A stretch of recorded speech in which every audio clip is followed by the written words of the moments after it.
একমাত্র শিকারী হচ্ছে সব থেকে ভয়ানক শিকারী, সেটা হচ্ছে সিংহ, যার নিশানা কখনো মিস যায় না। দেখেন কত দূর থেকে লাফ দিছে এবং সেটাকে ঠিকই খাপ করে ধরে ফেলছে। এবং এটা দেখেন এই বনগরু যেটাকে বলে, এটা কি দৌড় দিছে। এবং এখানে অনেকগুলো হরিণ আছে, দেখেন যে যেটাকে নিশানা করছে সেটাকে ঠিকই খাপ করে ধরে ফেলছে।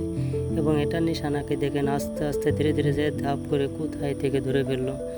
এমনভাবে ধরে এরা প্রত্যেকটা প্রাণীকেই গলা বাইছে কামড় দিয়ে ধরে, যাতে সে লড়তে না পারে এবং তাকে কায়দ করে ফেলাইতে খুব সহজ হয়। সেজন্য ওদের নিশানা থাকে সর্বপ্রথম গলা এবং পিঠের উপরে।